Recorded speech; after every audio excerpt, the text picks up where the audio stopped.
welcome to Cast Dice, the podcast that explores the great big wild world of tabletop gaming that exists today.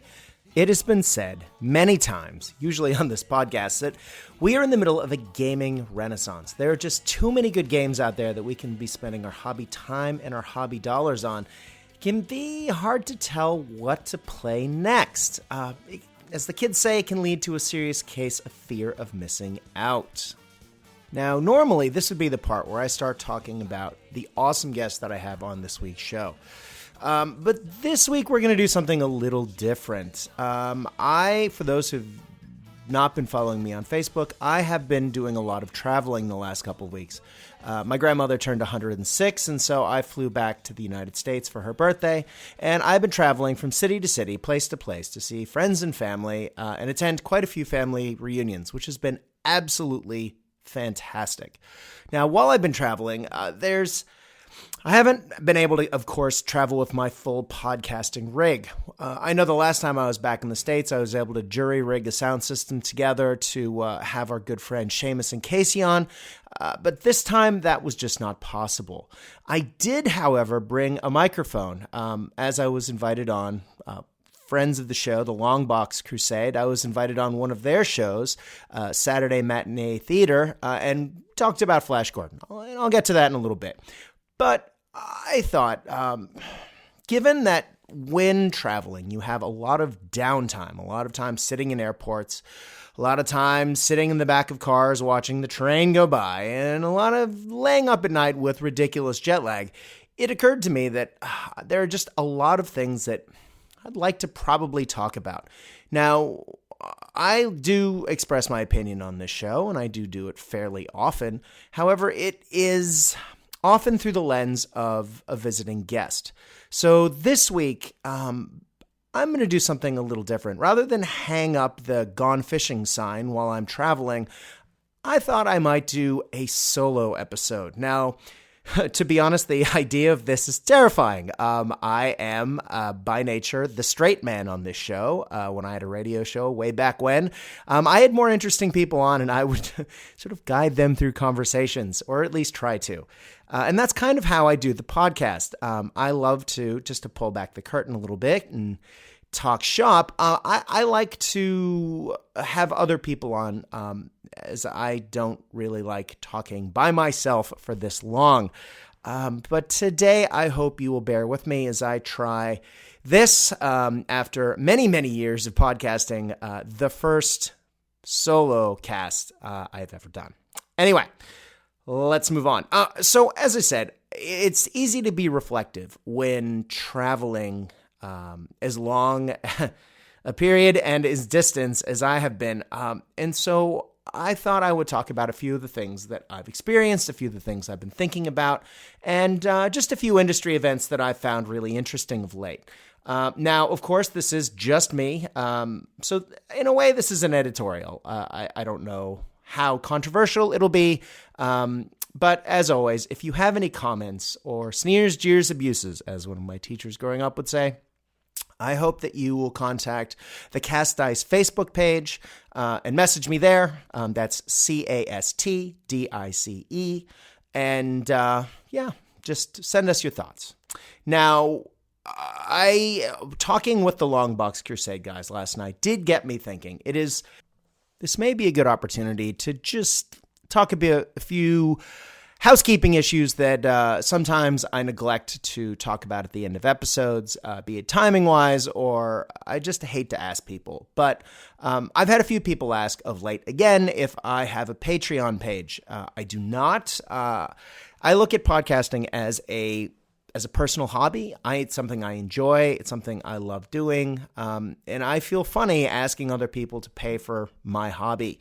That said, as always, if people have comments or suggestions for shows, I mean, we've had a lot of recommendations recently come through the Facebook page, and I've tried to get as many of those ideas into the show as possible. Some of those I will be talking about today because they don't always line up with particular guests. As such, though, look, podcasting doesn't cost you, the listener, very much money. If anything, it just costs time. And as someone who makes these podcasts, I realize that time is precious. And the fact that you're spending the time listening to this, look, I appreciate it. Thank you very much if you are listening today. I know I've said that on the end of quite a few podcasts, but I don't want you as the listener to ever feel as though I take you for granted, I guess. Now, I will implore you today for one thing, though. If you enjoy the show, and I know that a few of you do because you send very nice feedback. If you do, I would greatly appreciate if you could take the time to go to iTunes, if you are using that as a vehicle to download this podcast, and if you could leave a review. 5-star reviews would be the best, but whatever you feel like giving would be great. Extra reviews, especially those with words, go a long way in improving the traffic and the way the algorithms work within iTunes to ensure that more people find this show and other people can listen. Anyway, if you would not mind, that would be fantastic. Now, one of the things, as I said before, that has been happening quite a bit in this particular trip has been family reunions. Now, on the last couple of episodes, I have mentioned a couple of times just how terrible I think a board game monopoly is. And it has got me think a lot about mass-produced board games. I know we're in a bit of a board game renaissance, or at least we were 5 to 10 years ago, and tons of games like Ticket to Ride, Small World, a lot of these games, Carcassonne, Settlers of Catan, big famous games that have been around for a while, really sort of became in vogue. And even quote-unquote normies who don't play games or read comic books or even are really into sort of geek and gaming culture at all, were playing board games with a fair bit of regularity, and they still are. And that's great. But, when you go to family gatherings, sometimes games that, as a gamer, sort of make me cringe, i.e. Monopoly, get pulled out to be enjoyed. Now, I do have to say, it was really cool, though, on this particular trip, because my brother-in-law does love a good competitive game of any kind, be it miniature golf or really anything. And my dad, of course, and I used to play board games growing up. And so we pulled out a game called Sorry. And Sorry's fun. It was a good time. There's just the suitable amount of screw you to the other opponents that keep it interesting. But even then, it's sort of a little random with the die rolling and, with the cards and the way that the mechanics of the game work. It doesn't always involve a whole lot of strategy. But that got my father and I talking about a game that we played growing up. My dad and I, when we lived in Japan, were looking for things that we could do that were relatively inexpensive. We didn't have very much money back then. Not that we're rolling in it now, but my dad taught on military bases, and so we were able to get a cheap copy of Monopoly. Now, as I've said many times, it is not my favorite game. But what we did do, or what my father did, was he pulled out a ruler and he pulled out a pen, and he drew a game that he played with his dad on the back. He created a board for a game called Parcheesi. Now, Parcheesi is very similar to Sorry if you've ever played it. It involves having to go around the board with your pieces. Everyone has a safe starting point, and then as pieces sort of drip out, you need to get them around the board and then back up into a safe zone into your own sort of quote-unquote heaven where they finish. And the first person to have all 4 of their pieces to the end wins. And if you land on someone else, they get knocked back to where they start from. But unlike Sorry, there are some safe zones spread around the board. But what's really interesting is the way the dice work in this game. And because it's not just you're rolling 2d6 every time your pieces move, and you can divide the rolls between multiple pieces. You can add them together to move individual pieces. Or if you roll doubles, you get 4 sets of numbers, both the number on top and the number of the bottom of the dice, which always add up to 7. So if you roll, for example, 2 2s, you get 2 2s and 2 5s. Now that means you can move up to 14 spots with one model. Or if you have 4 pieces out on the board, you could move 1, 2, another 1, 2, another 1, 5, another 1, 5. And it really does make for interesting gameplay. What I found really missing from Sorry and other games that are sometimes, mass-produced and sold by Parker Brothers or whatever else, is a real sense of tactics. And when I sat down with my father and my brother-in-law, we started playing, and at first it's, hopping around, laughing. But very quickly, I think having to do with my brother-in-law's competitive nature, man, the tactics came out. And we started talking about the tactics of, when do you hold a piece back on a safe spot and block other people? Because when somebody's in a space spot, no one can get past you. And it was just a really fun, enjoyable experience. And, occasionally there was some screw you moments that, led to conversations across the board. And I had to explain to my brother-in-law the idea of feel badsies in gaming, which I'm sure many of you will have heard on this podcast before.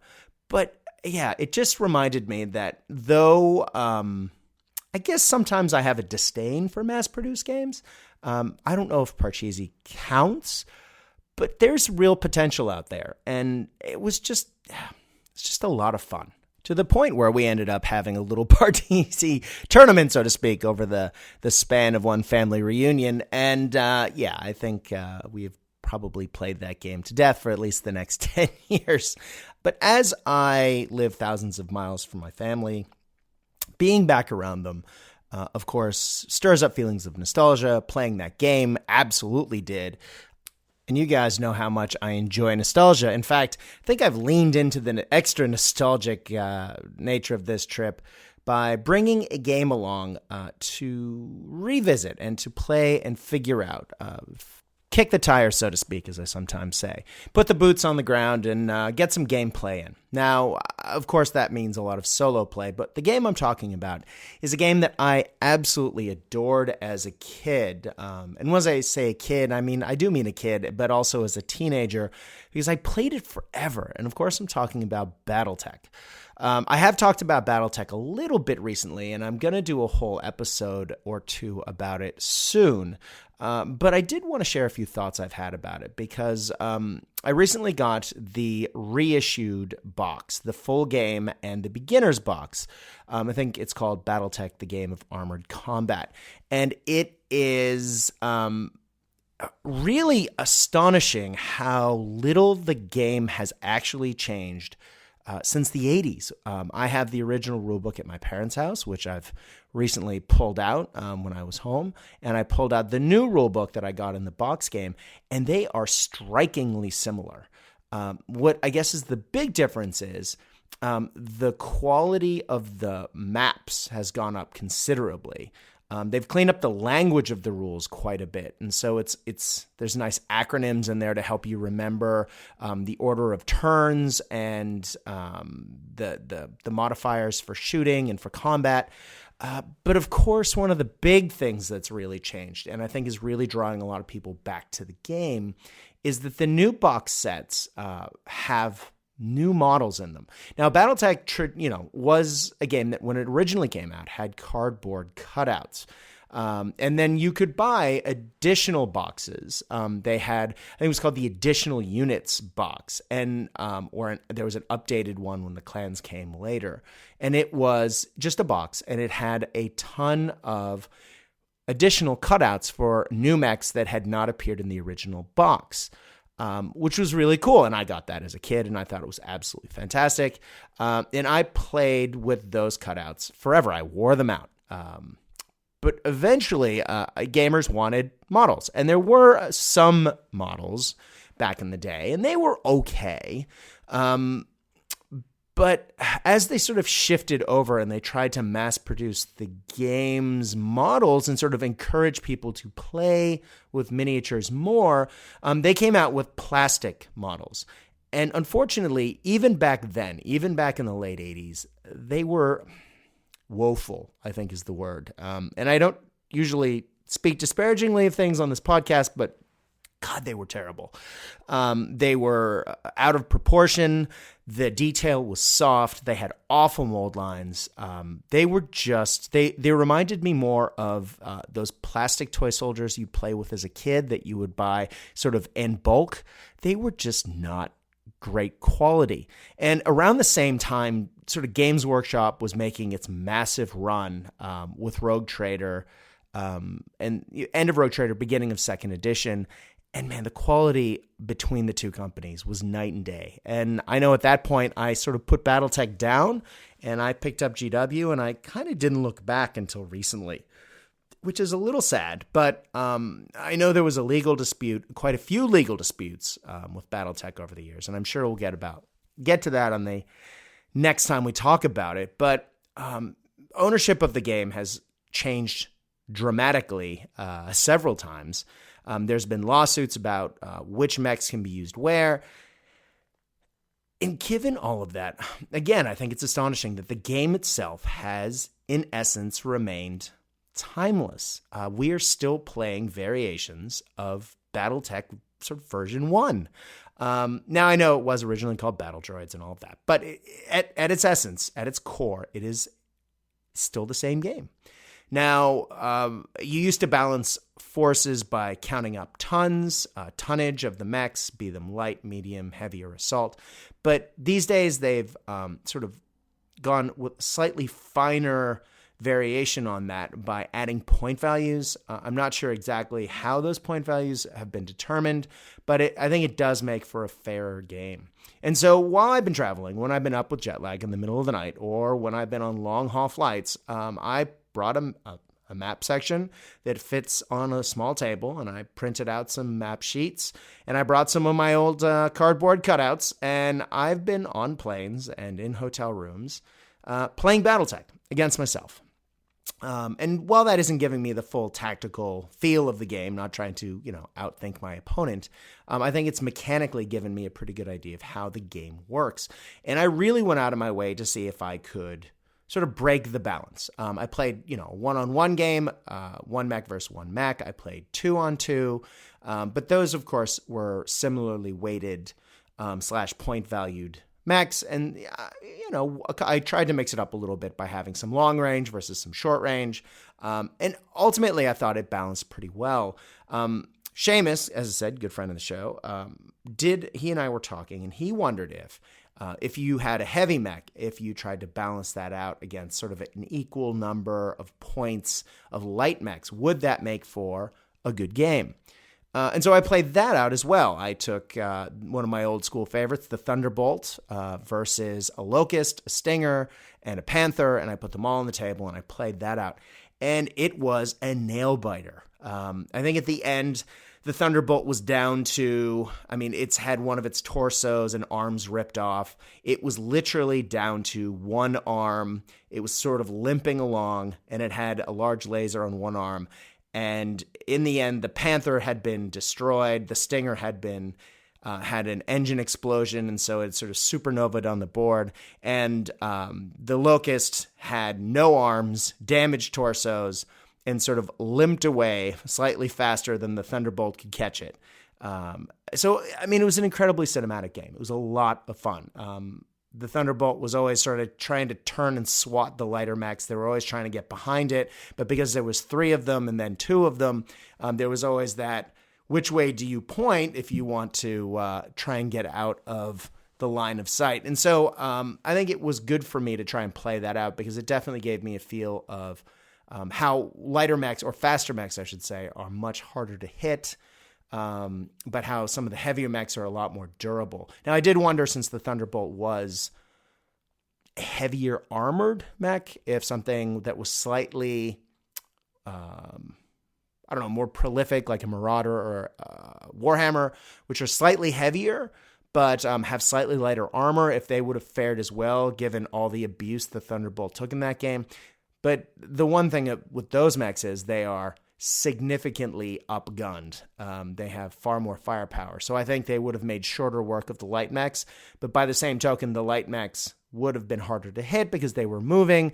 And so some of that firepower would have been mitigated. And I think it still balances because they would be running around doing the same thing in the arcs. And though the light mechs would have been taken out earlier, they also would have had an easier job of getting through the armor to damage the internals on those other mechs. So, yeah, I think the game balances. And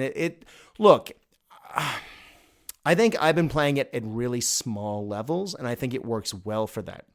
It is a game, as I said, that has been going on since the 80s. And so it plays like a game that is on a hex and is hex-based and came from the 80s. Even though it's been cleaned up, even though it's been prettied up, it is not a fast game. One of the trends in gaming we've really been seeing is sort of a proliferation of fast, fun games. Kill Team, Gaslands, countless games that are short, sharp. You can get a couple games in a night and, go. Battletech is usually played, at least from what I understand of looking at the modern Battletech community, between sort of lances. That's 4 mechs on a side.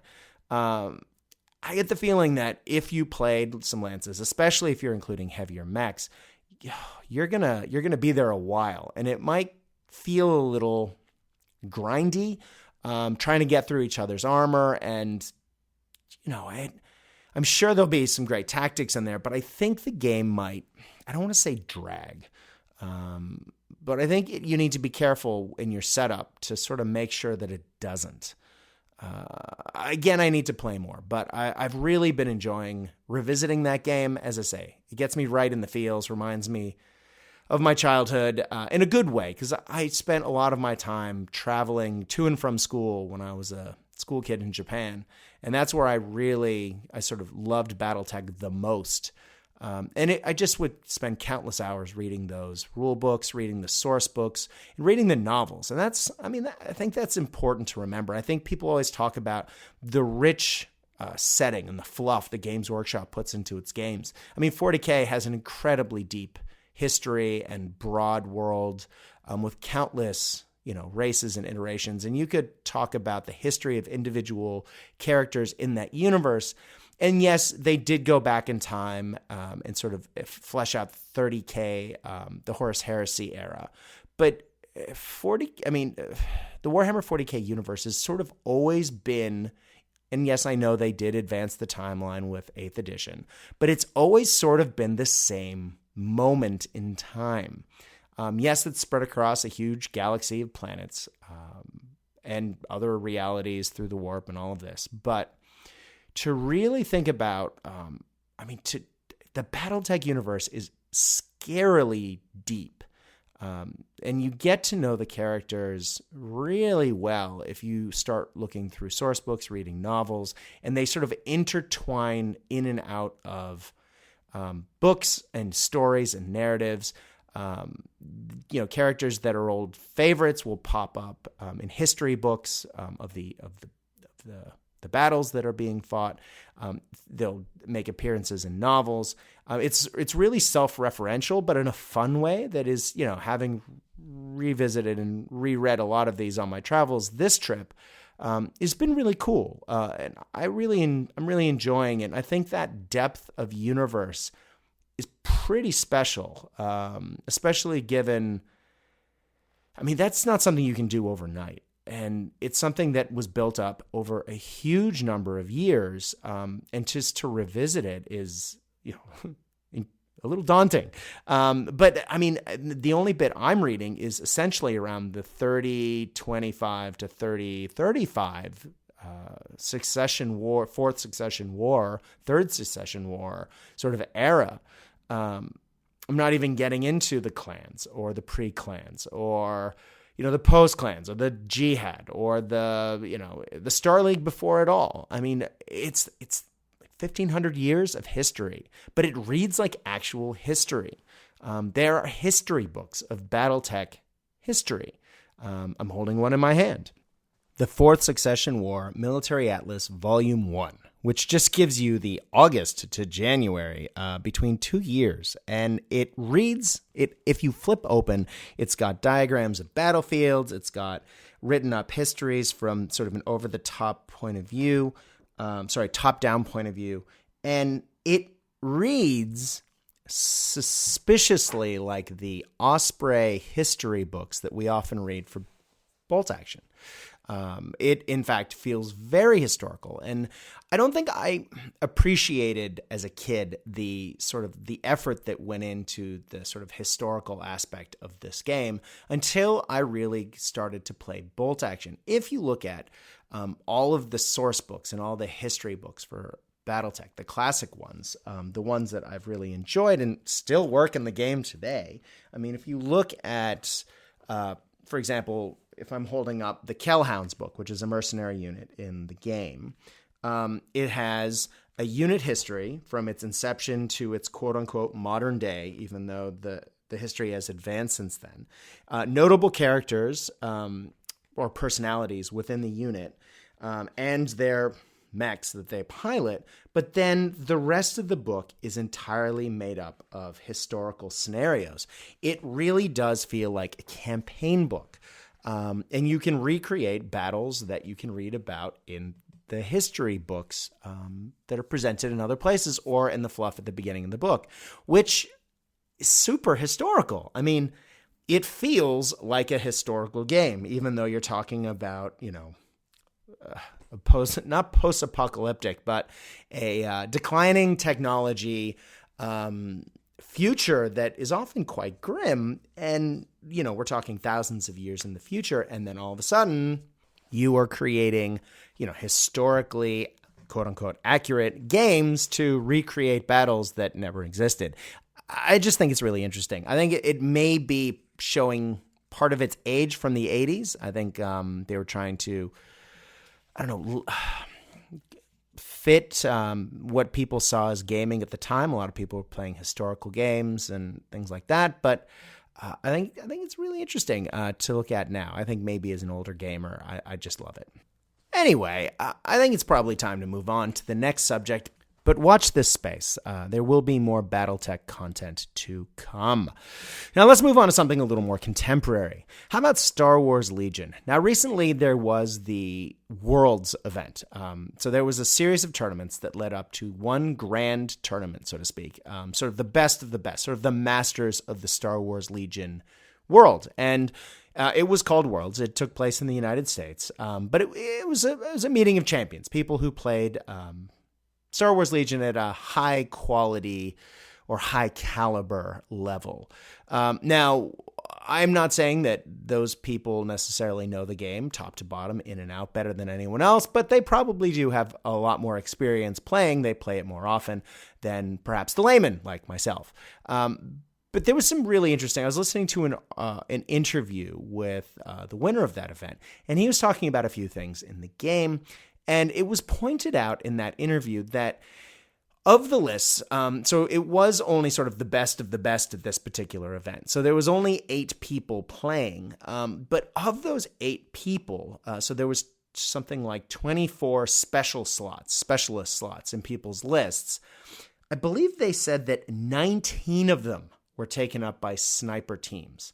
Now, I was not excited by that. I found that to be fairly damning of things in the game that might need a little cleaning up. I think a lot of the commentary that happens in Star Wars Legion podcasting / discussions on message boards really, I think it comes down to something that may have been started in X-Wing, where people talk about the efficiencies nonstop, and it's how do you get the most out of your list? How do you squeak every point and make it work? How do you win at all costs? Now, I'm not saying win at all costs as in a competitive kick your opponent's teeth in, but really trying to make the most of your list. I don't know if that, as someone who's trying to play Legion more, is something that really calls to me. And I think, having spoken to a lot of people, I think, at least the people I've spoken to, kind of agree. I kind of feel like Han Solo when I say, never tell me the odds. Now, of course, that means I'm going to look at units and whether or not I think they're good or bad, or if they work together when I'm building a list. But look, I don't need to have something tricked out to the nth degree to have a good time playing this game. I've recently bought more 3D printed models through Skullforge, which is Skullforge designs through Shapeways. And I've gotten a lot of great models from them. I have the bounty hunters from Empire Strikes Back. So Boss, Dengar, Forlum, Zutkis, and of course Bosk. But you also have Boba Fett. And, some of these have rules in the game. Some of them don't. But I'm looking forward to sort of subbing them in, perhaps using them as a scout team, Imperial scout team, with some upgrades to sort of mod them out and add some more character to, fun narrative games. I am not really interested in facing the same army over and over again. I don't want to face 6 stormtrooper units with 3 sniper teams and, Boba Fett and 1 character. It just feels a little dry, especially when you have so many interesting, cool units that exist for the game and such third-party support, particularly in the 3D printed world, of models that you can take. So the most recent stuff I picked up was an Inferno Squad, so the Imperial Special Forces units from the Battlefield games. I have Thrawn, I got Yoda, I've got a battle-damaged Vader, and Dr. Evan Zanz and Ponda Baba. And I'm just so excited to put them on the board. And sure, a lot of those units, of course, don't have rules, but, a little bit of modding and a little bit of fun, and I think we're ready to go. And I just think it's so exciting that these resources exist for us as a player to really put really cool, fun aspects of the Star Wars universe on the tabletop that perhaps the game as it's written at the moment doesn't really include. I'm really excited by the end of the interview with the world's champion when he said that he's already he has a standing invitation to next year's event, which isn't going to be sort of an 8-man world-style Masters event. Instead, it will be part of, I believe it's Adepticon, and it will be a massive event that lots of people can enter, and then they'll eliminate players over the days, and then at the end, there will be something like 8 players on the last day. But it's far more inclusive, I think, for the community. Even though they did a great job of streaming the event, the most recent Worlds, I think it's better for the game to have a larger event where more people can actually attend and participate in. I think it'll really help there. Anyway, he said because he already has a ticket to this event, he doesn't need to, quote unquote, qualify, that he was going to work on and work with, quote unquote, janky lists.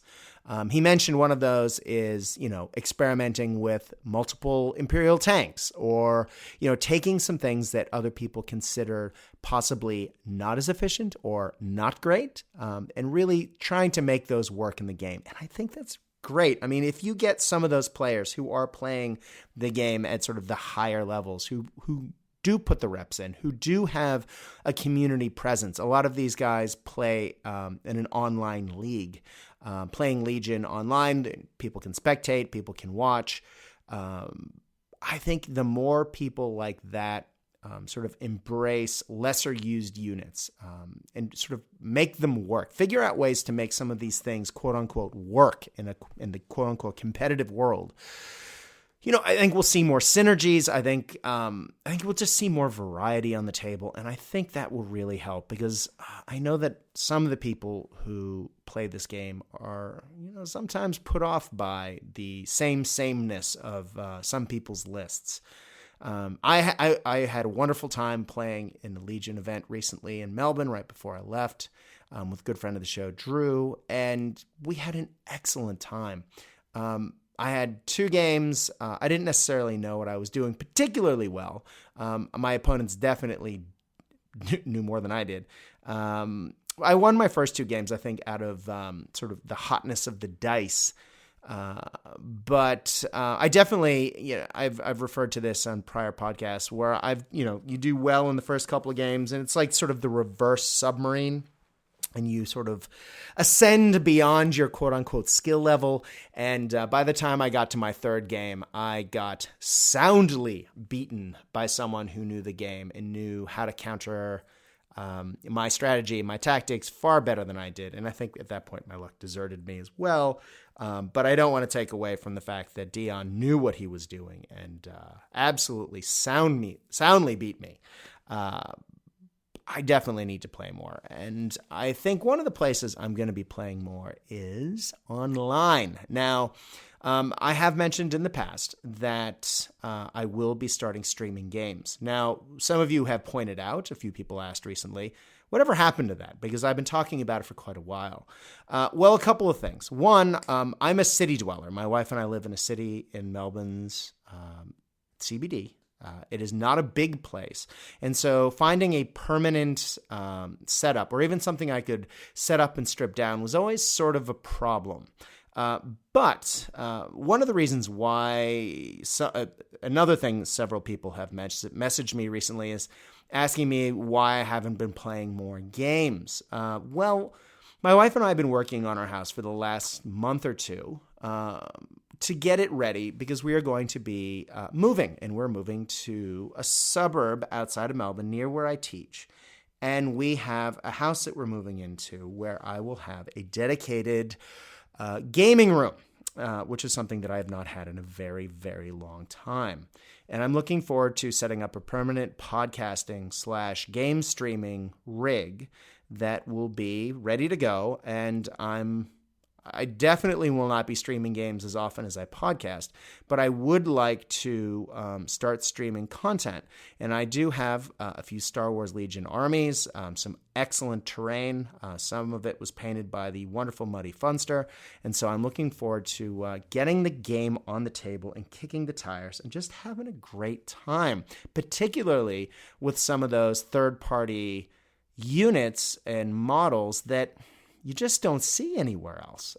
I know there's some people posting their painting progress, but in online battle reports, you just don't tend to see them. And I'm really looking forward to that. Maybe if I'm really lucky, I can get the likes of Brian Cook to come down from Sydney to play a game sometime. And his stuff is so good looking. Now, while we're talking 3D printed models, we have talked with a few people about the technology of late and sort of the possibilities that it affords. I mean, anything you really want to creatively build, if you know someone who, or you yourself, can, digitally design something, you can make almost literally anything. As you all know, I've been working on G.I. Joe 3D printed vehicles for quite a while now. But Star Wars Legion, the scale being slightly larger, has really afforded the opportunity for a lot of these character models to come out, as I've just listed a ton of them. But recently there was an article in Spiky Bits that an editorial discussing whether or not 3D printed models and armies were, I guess, a good thing. There was a 40K event recently, I guess, where a player won, and I guess it was the first time that a player won with a largely, if not entirely, 3D printed army, and people were losing their minds online that, oh, how dare they? This is not a good thing. I just think that isn't forward thinking. Now, true, it is true that the person who showed up to this event showed up with unpainted models, but that was per rules of the event, and the models were neon green, and they were on cardboard bases. So yes, I do understand that if you saw that across from you on a table, that might be off-putting, especially if that person then went on to win the event.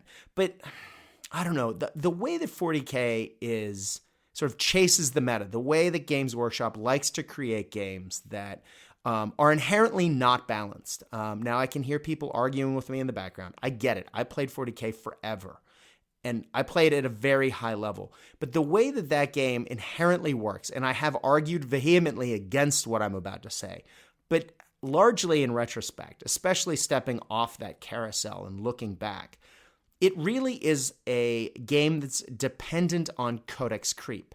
And it's when you couple that with, every army book that comes out is slightly more powerful than the ones before. Now, of course, there are exceptions. Yes, I know, but we're talking generally. If you have a game that is set like that, and you have a price point attached to Games Workshop models that are as high as they are, that people who are chasing that, they're going to be tempted to go down alternative routes, to have the most powerful army, to have, or a competitively strong army. Now, I'm not taking away from the skill in using those armies, but if you are competitive at that level, you are going to try and make sure that you are sort of on the cutting edge. And I sold armies with such rapidity back in the day when I was on the tournament circuit that it was shocking. And looking back at the number of armies that I either painted or bought painted and then immediately sold after a couple events, it's shocking. Now, had I had opportunities to go through the 3D printed route back then, you better believe I would have done it. I was sculpting my own models to take advantage, to create models that would be cheaper / different. I wanted something that stood out on the tabletop. And when you have games like Age of Sigmar, now I recently went to the Dwellers Below event, Lord of War, helped out, being an ex-dweller, and I had a blast. Great community. Fantastic. The tables looked great. The models on the tables were astonishing. The painting quality was of such a high caliber that I want you, when I say what I'm about to say, to remember that I am qualifying this. But Age of Sigmar, the way the game is written, when you buy models for it, you're sort of buying models in groups of like 10, 20, 30.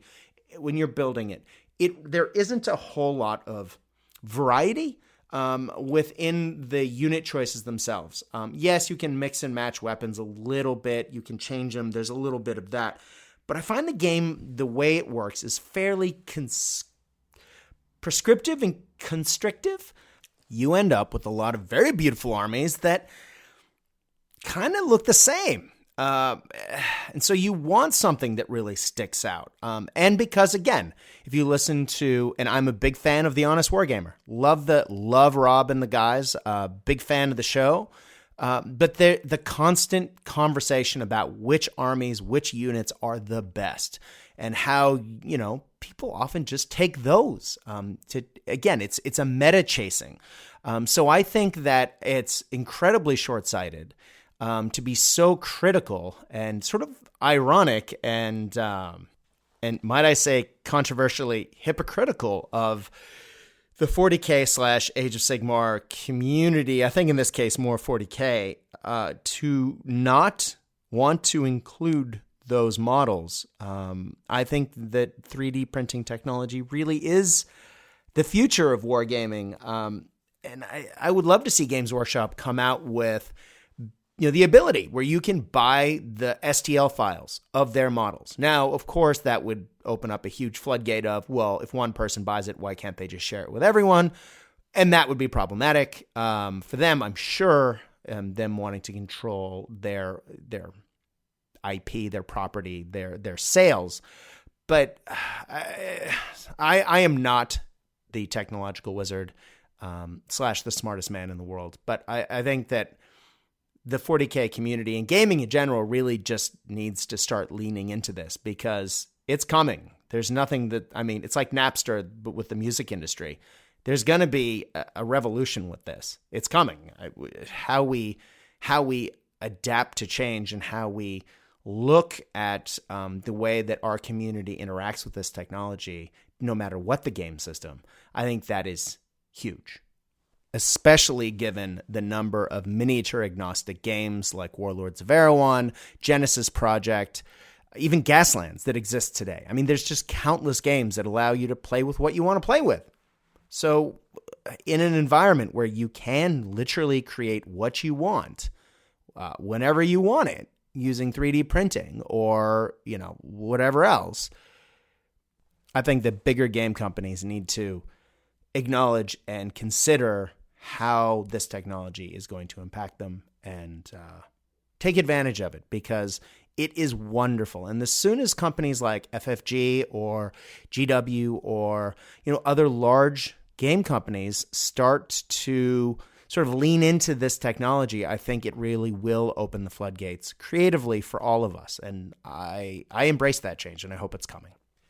Now, as I said at the beginning of the episode, I had the pleasure last night of podcasting with a group of gentlemen who I love listening to, the Longbox Crusade. All four of those guys, Jason, Jared, Delvin, Pat.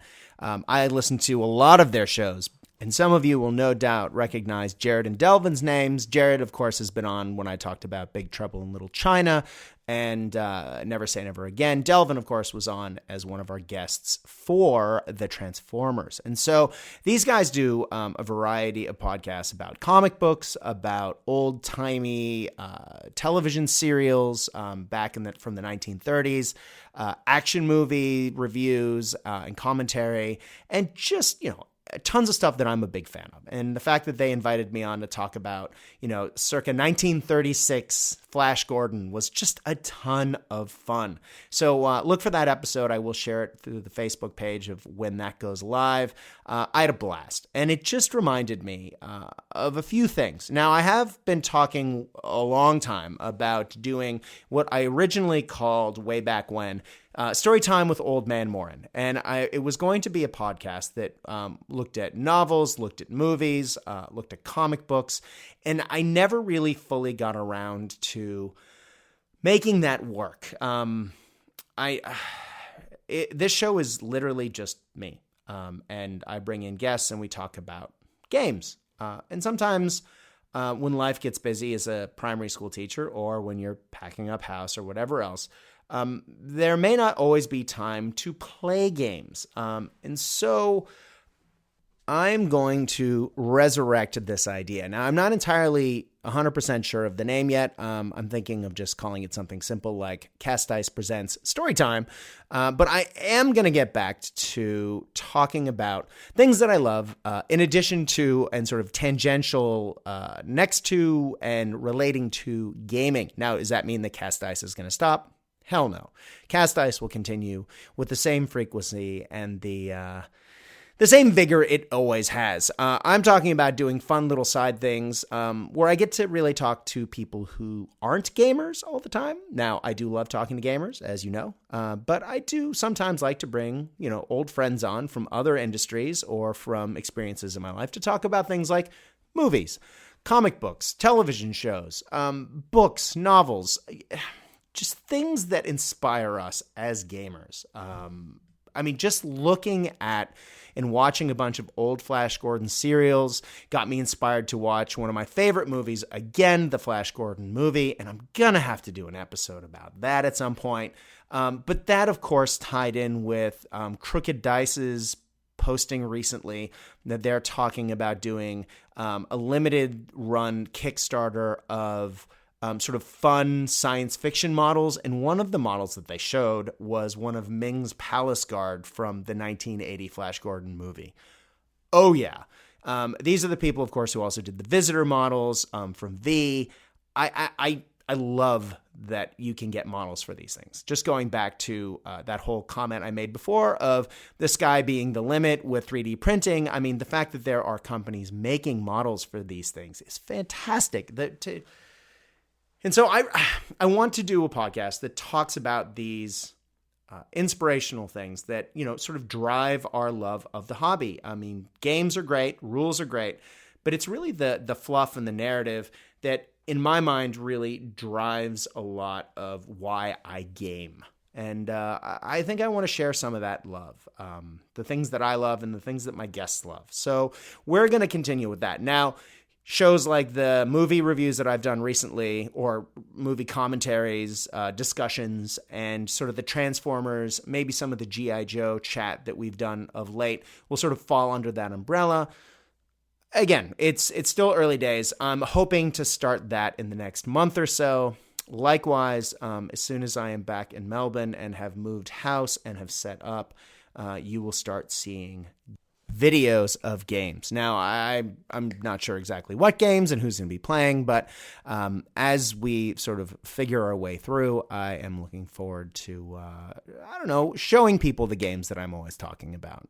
Again, it's sharing that passion, and I hope that you'll join me on this trip. I think this has been, it's not New Year's, but for me, it's been, it's taking a break from the hustle and bustle of daily life.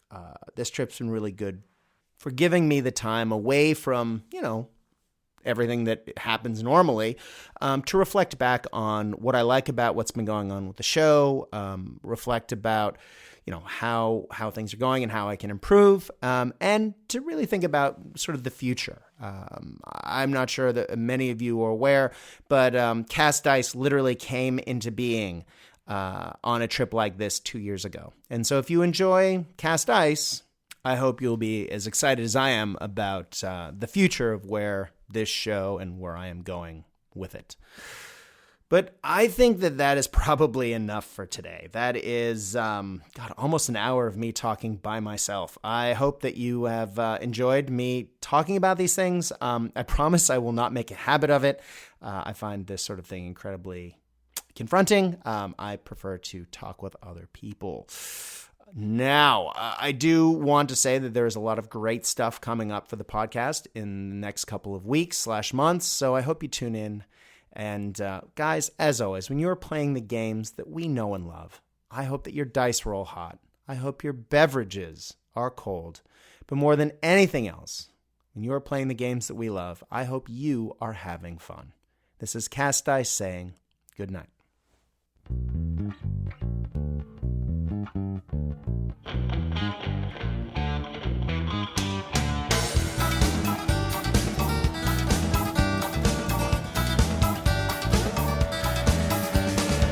Another day rise in Paraguayan sun. The food cracks open. Another Heineken. He's all alone. He's in his little room. He's all alone with a Burmese python and a loaded.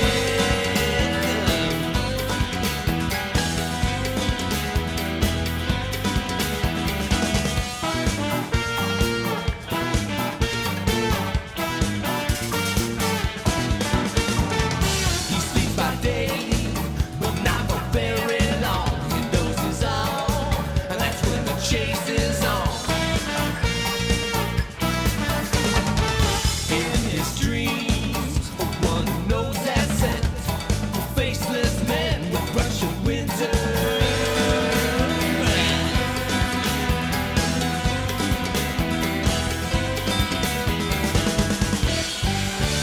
That sweaty little man on the tropical Capricorn without a tan. Neatest man this world has seen. Beat up every night in his dreams.